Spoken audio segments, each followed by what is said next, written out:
I was 37, operations manager at Northbridge Components. The person everyone called when a shipment stuck at customs threatened the production line. My days were measured in cycle times and service levels. We moved 2 400 part numbers through 3 plants and 6 third-party warehouses. I rebuilt our S&OP rhythm, moved procurement to framework agreements, and cut the cash conversion cycle by 11 days. On time and in full rose from 78 to 97%, scrap fell by a third, and overtime spend dropped enough to fund a second SMT line. I held a Lean Six Sigma black belt, but the credential mattered less than the habit. Map the process, find the constraint, fix what you can measure. The board minutes started to note it in numbers. So did year-end. EBITDA margin climbed by 2 points. I slept better than I had in years. The first sign did not look like a threat. It looked like a guest at the Monday leadership meeting. "This is Derek," said our owner, Martin Hale, with a smile that lasted a beat too long. "A strategic advisor. Old friend." Derek wore no badge, asked for no agenda, and spoke in generalities that sounded like strategy, without the duty of details. He called my dashboards, too granular for executives, and asked to replace our risk register with a single traffic light slide. He preferred stories to metrics, relationships to contracts. Instead of an RFP, he suggested calling a guy the first no for our pallet supplier. Procurement policies breathe rules. Derek breathed exceptions. Small things shifted. Martin stopped replying to my weekly variance notes, saying we should stay high level. The KPI review moved from a closed room to a lunch at a golf club I did not belong to. Derek's name appeared on email loops about vendors and freight, even though he had no role. He sat in on interviews from my open warehouse manager position and asked candidates if they were culture over process. When the CFO flagged our exposure on spot freight, Martin waved it off as negativity. "We are building momentum," he said. "Do not slow us down with risk language." I filed the comment in my head like an out-of-tolerance reading. Not a crisis. Not yet, but trending. I kept working. I signed a 3-year steel framework at index pricing, with a ceiling clause, and achieved a volume rebate that cut unit costs by 3%. I documented every standard work, every handoff, every supplier SLA. I kept a discrete folder with contracts, board approvals, and audit trails. Not because I expected a fight, because professionalism is proof. Still, when Derek started lingering by my door and calling me the numbers guy, I felt the shape of something forming. Justice never announces itself loudly. Injustice doesn't either. It arrives as a smile, a friend, a suggestion that data gets in the way of vision. The break came on a Thursday, when the loading yard hissed with rain and the forklifts moved like patient animals in fog. Martin asked me to step into Conference B, the small room with the framed photo of our first plant. Derek was already seated, fingers steepled over a leather notebook that had never seen a Gantt chart. HR placed a printed packet in front of me. "Restructuring," Martin said. The word landed with the weight of a miscounted pallet. "We are consolidating operations under a new leadership model. Derek will serve as interim COO." I looked at the packet. Termination without cause. At-will language. 4 weeks of severance. A 12-month non-compete drafted by a firm I respected. A non-disparagement clause. The space between the lines was where the truth sat. I had been replaced by a friend. I did not argue numbers. I asked for reasons. Martin spoke of agility and vision, of moving faster, of reducing operational friction. He said my insistence on controls created bottlenecks. He said partners needed a single face. He did not say his golf partner wanted my chair. HR recited the script about equipment return and access cutoff. Derek leaned back and offered to keep me on speed dial if I had any questions about the handover. There was nothing to hand. Every process lived in the shared drive, every KPI in the BI portal, every supplier term in NetSuite with approvals and change logs. Order was my defense. It did not save my seat. I signed acknowledgement of receipt, not agreement, and asked for a digital copy. Professionalism is proof. it also becomes armor. The team found out before my box was packed. Rumors do not respect hierarchy. I walked the floor. I shook hands with Miguel on line 3, who had once stopped a reflow oven from destroying 1,000 boards by trusting a hunch and a thermal gun. I thanked Priya in planning for the way she caught a phantom demand spike and saved us from buying inventory we would never need. People looked at me, and then at the doors to Martin's office, as if the logic could be reversed by affection. I felt the ache where pride sits. Not because I expected a parade, because competence, once visible, feels like a map everyone uses. When someone tears the map, the terrain does not get simpler. It just gets dangerous. There were emails that night. Vendors wrote to ask if the index steel agreement remained in force.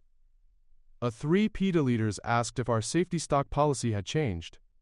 A regional sales director asked if the service credits would continue when on-time dipped below the SLA threshold. I replied with the only sentence I was allowed to write. I no longer have authority to speak for Northbridge. For anything contractual, please contact the COO. It was accurate. It tasted like metal. I closed my laptop and stared at the severance packet again. 4 weeks was a number for people who left jobs. It was not a number for people who built systems that held the place together. Sleep did not come. I charted my options like a project. Row 1. Legal. The non-compete bounded me to the county and to electronics manufacturing for a year. Broad enough to be a gag. Narrow enough to seem reasonable. I sent the contract to an employment attorney I trusted. A quiet man named Chin, who never promised courtroom drama, only leverage. Row 2. Finances. 6 months of expenses saved, no debt, a mortgage that did not scare me. Row 3. Reputation. Performance reviews, board minutes. The CFO's memo attributing 2 points of margin to operations discipline.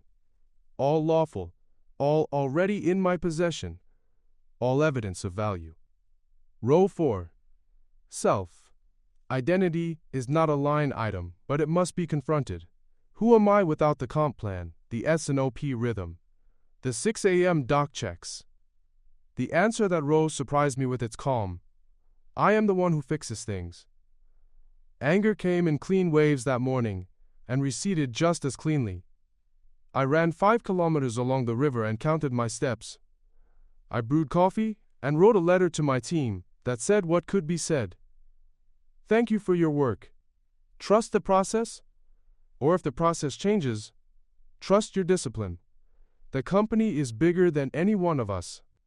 It was true, and it was also a warning to myself not to let bitterness do the work of thought. At noon, I met Chen. He read the packet without commentary and then circled the severance in red ink.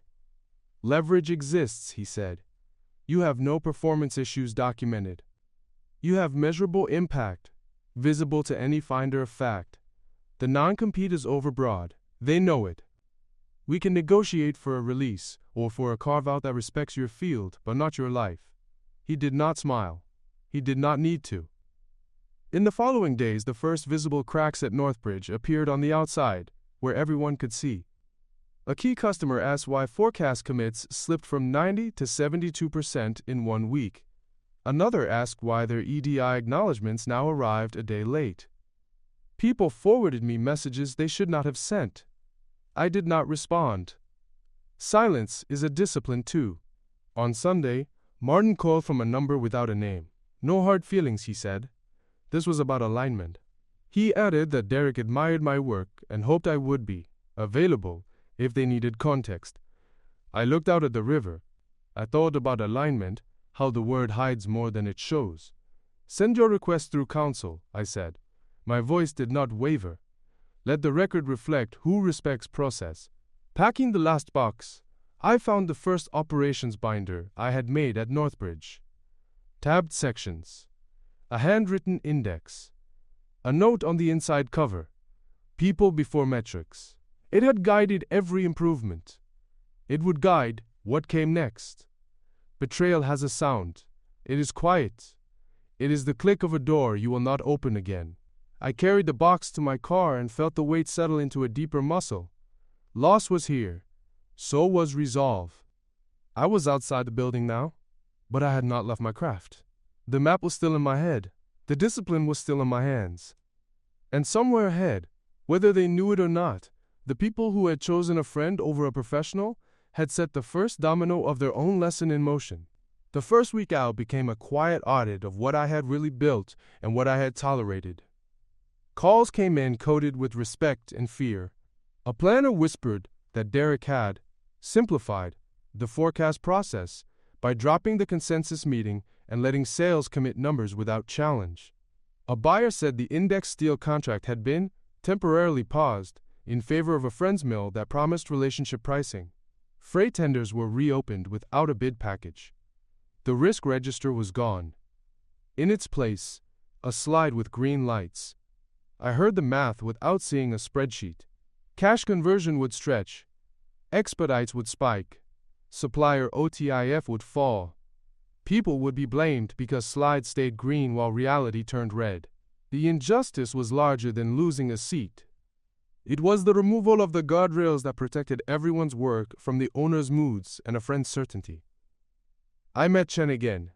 Not to rage, but to plan. He had marked the non-compete and non-solicitation like a surgeon marking an incision. We drafted a counter, increase severance to 12 weeks, accelerate vesting on my modest phantom equity, pay COBRA through quarter end, and rewrite restrictive covenants. The revised non-compete would apply only to named direct competitors within one county for 6 months, not to the entire sector. The non-solicitation would cover Northbridge employees and customers for 6 months, with a reasonable carve-out for inbound inquiries. Mutual non-disparagement replaced the gag that only bound me. A neutral reference letter would recite facts, tenure, role, measurable outcomes. We included a clause that any future request for assistance would come through counsel with a defined hourly rate and a conflict screen. There was no threat in it. There was a line. While Chen sent the letter, I wrote my own charter. I formed a single-member LLC, opened a business account, bound professional liability insurance, and registered a simple domain. I named it Permissum Operations, because operations, at its core, is a promise kept. I built a public case study that used only anonymized data and published a short paper on stabilizing S&OP in volatile demand. I did not hint at Northbridge.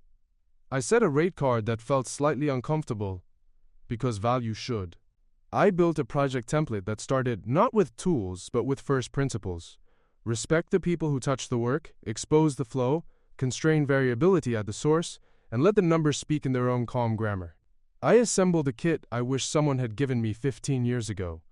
A supplier scorecard with weighted criteria, an ABCXYZ segmentation that made inventory policy rational, a simple freight audit procedure that recaptured money without a fight, ARACI that put names to duties without humiliating anyone. I listed the boundaries I would not cross. I would not poach staff. I would not solicit Northbridge customers or vendors. I would not use documents that were not mine to use. I would, however, use my brain, my method, and the credibility I had earned by doing work in daylight with an audit trail. I mapped the market through a sober lens. Small and mid-sized manufacturers within a few hours, flight, preferably owner-led firms where operations had grown faster than process. Adjacent verticals where my skill traveled well: medical devices, industrial packaging, precision metalwork. I prioritized remote diagnostics and short on-site bursts. I wrote a 30-60-90 playbook with outcomes, not activities. Day 30, demand signal agreement, frozen window, basic capacity model. Day 60, supplier heat map, renegotiated freight lanes, safety stock policy by class. Day 90, a cadence that runs without me, a dashboard that does not lie. I printed it and slid it into a folder I called Field Manual. It was not a pitch deck. It was a promise. At night, I built a private, terms of return, memo for a scenario I would not say out loud. If Northbridge called in distress, what would honor require, and what would control demand? The memo was 3 pages. Authority to execute a stabilization plan without interference. temporary signatory rights for purchase orders, vendor terms, and overtime approvals. A special purpose cost center with ring-fenced working capital. A board resolution removing Derek from any operational role during the engagement. A reporting line directly to the board with weekly variance memos preserved in the minutes. A success fee tied to specific metrics. Restore OTIF to 95%. Cut expedites by 80%. Reduce past due orders to under 1%. Shrink cash conversion by 10 days. A clause protecting me from being made a shield for bad decisions. A clause committing the owner to keep the changes after I left. Not to humiliate anyone. To prevent relapse. When the settlement arrived, it matched most of our asks. Martin wanted the non-compete to run 9 months. Chen countered with 6, and a list of named competitors. We settled there. The check cleared. Cobra was paid. The letter of reference, brief and factual, sat in my folder. I took a breath that felt like a clean ledger line. The next morning I posted a single entry on my professional page. It was not dramatic. It said I was accepting limited engagements to stabilize operations for firms under strain. That my approach was people first and data-led. And that integrity was both a method and an outcome. The post did not name a wound. It offered a remedy. Within hours, 2 messages landed. A contract manufacturer in Ohio asked if I could evaluate their forecast bias.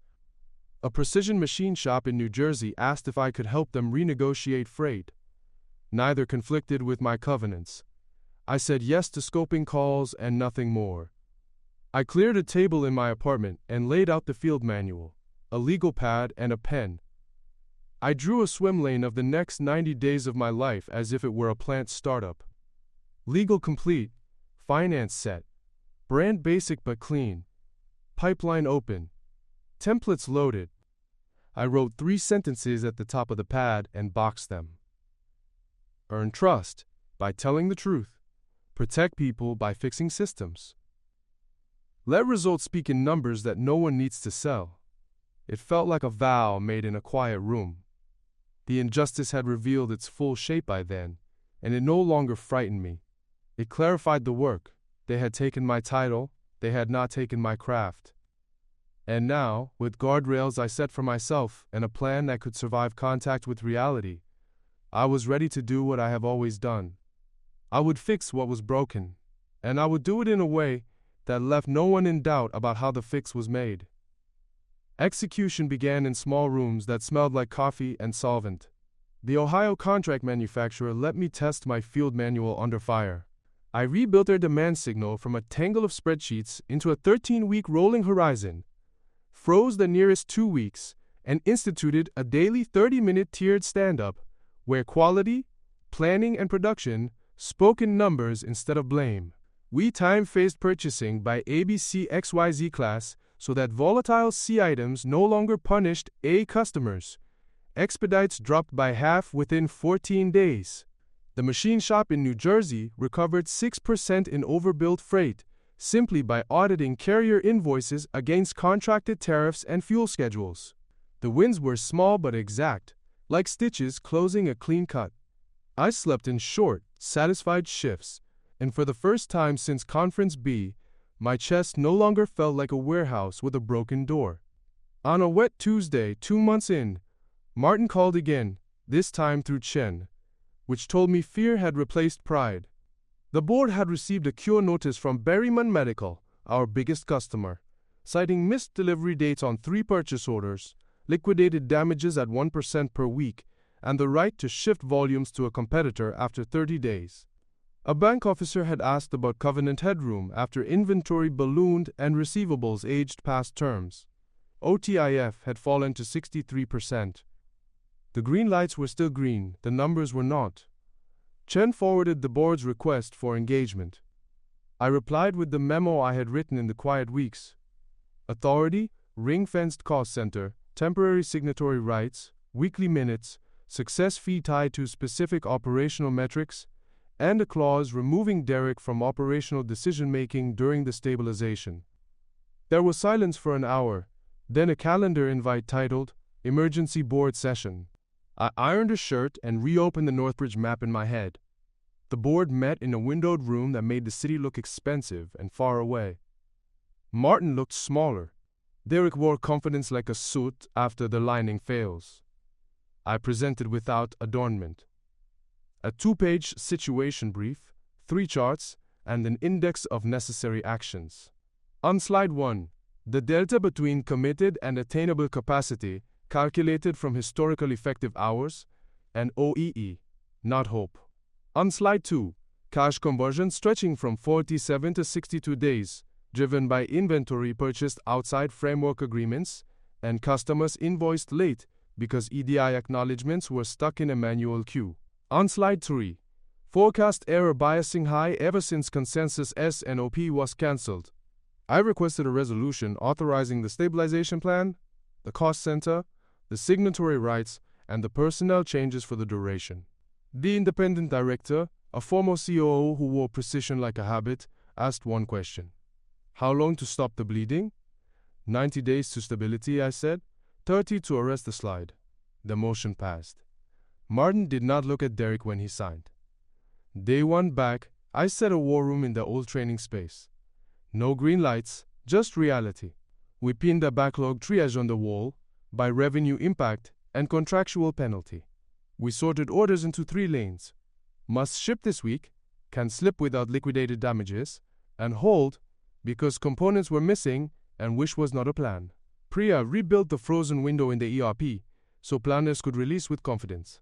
Miguel led a red tag sweep through the warehouse to quarantine rogue buys that did not meet spec. I reinstated the indexed steel contract with our mill after confirming no compliance breach and secured a temporary allocation to cover near-term demand. Procurement reopened the freight tender with a clean bid package, not a phone call, and we moved 2 lanes from spot to contract within 48 hours. I wrote a simple release threshold. No purchase order over 5,000 without a demand signal. No expedite without a variance memo. It sounded bureaucratic until people saw the line on the expedite report begin to bend. We rebuilt S&OP with chairs that could not be skipped. Sales owned the demand number and the bias it carried. Operations owned the capacity number and the constraint it could not lie about. Finance owned the cash impact of every decision. The meeting took 60 minutes and felt like learning to breathe again. IT fixed the EDI queue, then automated 855 and 997 acknowledgements, so customer portals stopped showing us as late before we were late. Quality moved to hourly checks at the reflow oven that had become a silent killer of throughput. HR authorized overtime on line 2 according to a schedule that put safety before speed. I reinstated the supplier scorecard and held a vendor summit that was not a speech but a table with data. Vendors who hit OTIF targets received forecast visibility and early payment. Those who did not receive the path to improvement. Derek did not sit in those meetings. The board resolution made that clear. He drifted to marketing where the damage he could do would be less immediate. Critical moments arrived like unannounced audits. Berryman's VP of Supply phoned to ask whether our cure plan was theater. I sent her the weekly minute with actions, owners, and dates. I attached the rolling 13-week plan and the list of priority work orders tied to her part numbers. I did not promise miracles. I promised sequence. She went quiet for a long breath and then said, "If you hit 90% OTIF by end of month, we will hold volumes. In the plant, a pallet of steel that did not match certificate landed at receiving. In the old days, someone would have pushed it through with a shrug. Miguel held it, called me, and together we called the mill and invoked the conformance clause. They shipped a rush replacement and took the freight. The lesson landed faster than any speech. Process protects people. I posted the variance memos in the war room like small flags. By week 3, expedites had fallen by 70%, and past due orders shrank each morning instead of growing overnight. The cash conversion line bent back toward 52 days. I sent a daily email to the board at 5:30 a.m., 3 bullets and a chart, never a justification, always a result. In the cafeteria, a machinist I barely knew asked if I was back for good. "Sabicoso, I am here to finish something," I said. It was not a boast, it was a boundary. Outside, Martin hovered in doorways and tried to make small talk. I kept the exchanges civil and exact. Every promise came with a timestamp and a name. The team moved as if a weight had been slowly lifted off their chests and set down where it belonged. At night, I walked the quiet aisles and touched the tape lines I had laid years ago. The lines were scuffed but present. The work remembered the right way, even when people were told to forget. On day 30, the indicator I trusted most, faces at the morning stand-up, changed. Excuses receded. Numbers rose without drama. People argued about sequence instead of blame. The war room wall showed fewer red tags and more handwritten check marks. We were not at victory. We were at momentum. I sent the board the first success fee invoice, because the contract demanded that accountability flow both ways. The money mattered less than the record. We had arrested the slide. Now the climb would begin. And I would make sure the steps we laid could be walked by anyone after I was gone. The last week of the month felt like threading a needle inside a moving machine. We had arrested the slide. Now the cure notice clock would judge whether arrest meant recovery.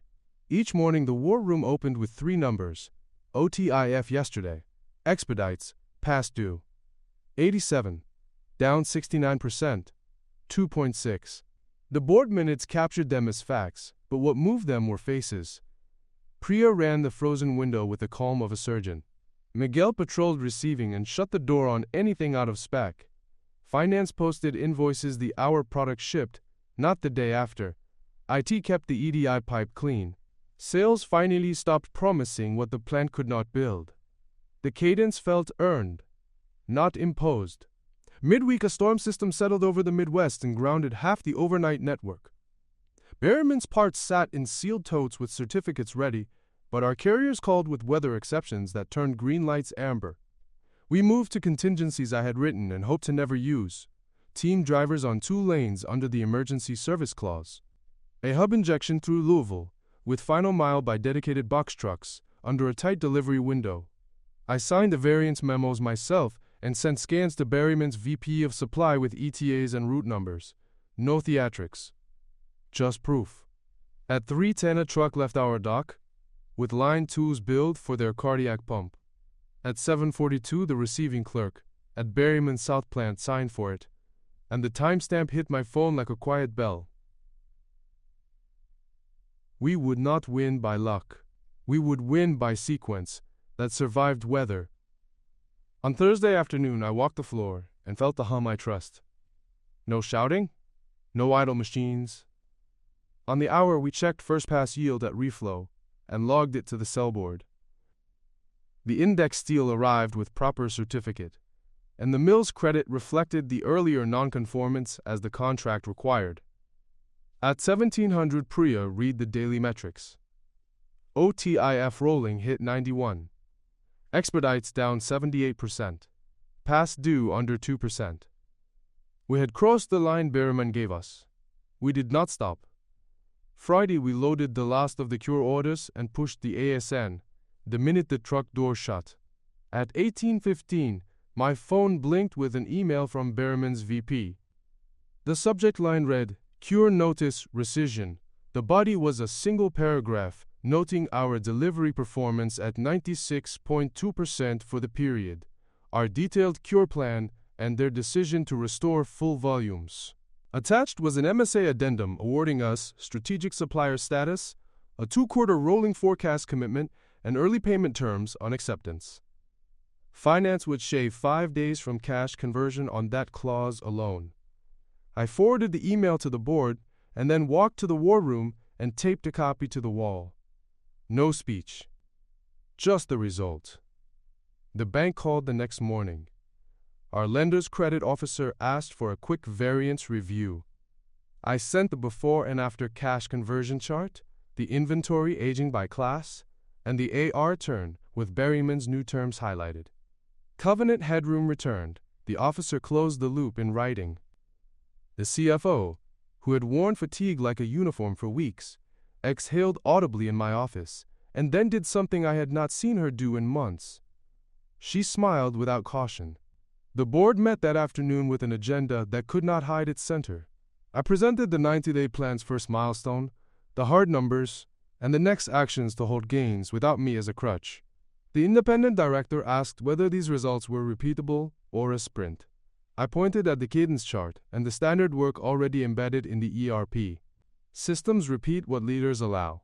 The chair turned to Derek and asked about his decision to suspend the indexed steel, cancel consensus S&OP, and reopen freight tenders without competitive bids. He spoke of relationships, speed, and vision. I opened the binder of variance memos and laid the pages in a neat row. Each bore a date, a signature, and a cost.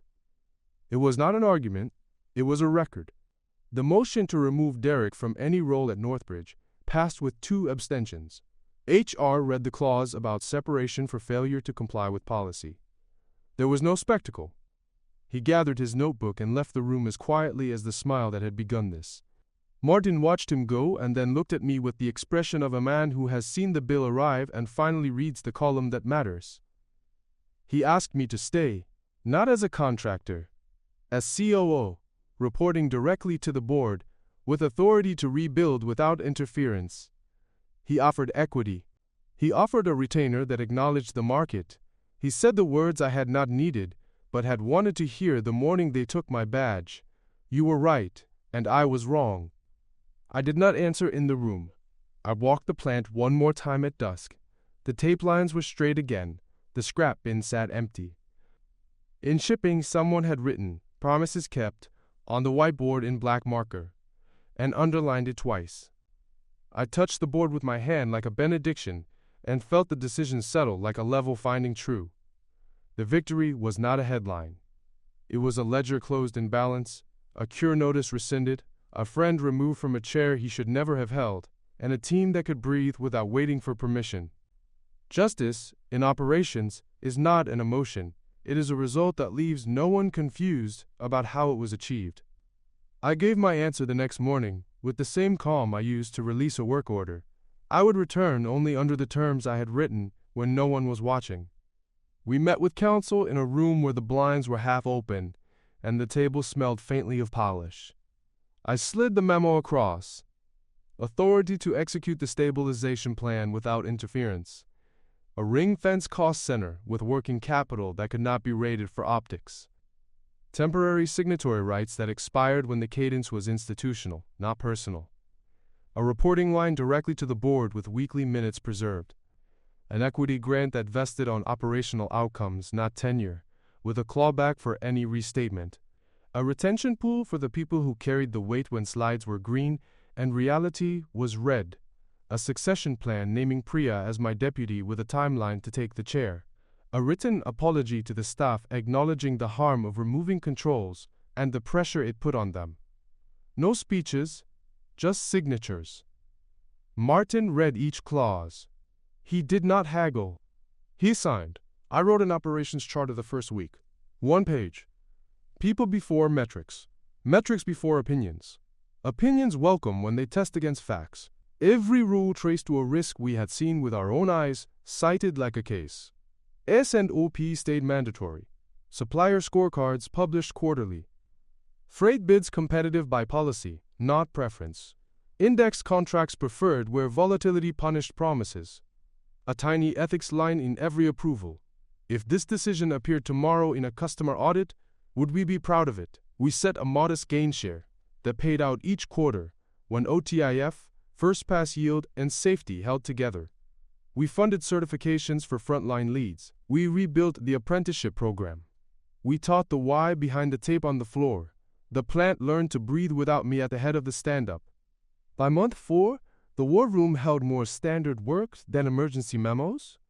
By month 6, the success fee had vested and the equity grant had begun to accrue. I stepped back 1 chair, and Priya stepped forward. 1. Her voice carried the steadiness the room had learned to trust. Martin kept his distance from daily work and, to his credit, did not invent emergencies to justify returning to old habits. He called me once to say the apology letter had been harder to write than any quarterly update. I told him hard things are not always complicated. He laughed, not defensively, and said he understood that now. I kept Promisum operations alive on purpose. 2 days a week I took calls from plants that felt like we had felt. Owner-led and tired. sliding toward penalties that were not bad luck, but broken sequence. I carried the same kit, offered the same discipline, refused the same shortcuts. When a client asked if I could keep things off paper to move faster, I said no and lost the engagement with a clean conscience. Revenge never earned a line on any of my invoices. Clarity did. Derek resurfaced at a boutique where slides stayed green by design. I did not follow his progress. Consequences had already found him in the only language that matters at work, which is whether people will trust you with their effort again. When I think about that Thursday in Conference B, I do not feel heat anymore. I remember the packet, the non-compete drawn too wide, the offer that measured a life in 4 weeks. I remember the discipline of letting an attorney hold the pen. I remember deciding to build a promise rather than chase a title. The lesson was not that I won. The lesson was that systems always win, and leadership is choosing which system will do the winning. Nepotism is a system. So is process. One protects egos. The other protects people. One writes its rules on golf courses. The other writes them in minutes anyone can read. When leaders forget, operations will remind them, either through quiet excellence or public failure. Respect is not a feeling. It is a set of behaviors repeated under pressure until they form culture. Valuing contribution looks like publishing the names of planners who make the right call when a customer screams. It looks like paying vendors on time when they keep their side of the contract. It looks like documenting a bad decision so no one has to repeat it to learn. Underestimating competence has a price measured in cure notices, covenant letters, and the look on a machinist's face when he wonders if anyone will back him for stopping a bad pallet at receiving. You pay either the price of respect up front or the price of repair later. Finance can tell you which is cheaper. On my desk sits the old binder with the handwritten index and the note inside the cover. People before metrics. The note has held up. The world has not become kinder. It has become clearer. I carry a small card in my wallet with 3 lines boxed in blue ink. Earn trust by telling the truth. Protect people by fixing systems. Let results speak in numbers no one needs to sell. I sometimes visit the plant early and stand by shipping when the first truck door closes and the ASN pings out. The dock light flips from red to green. The driver pulls away. A promise leaves the building with it. That is the work. That is the dignity. And that is the leverage no one can take from you, because it is not a position. It is a way of keeping your word in a world that tests it.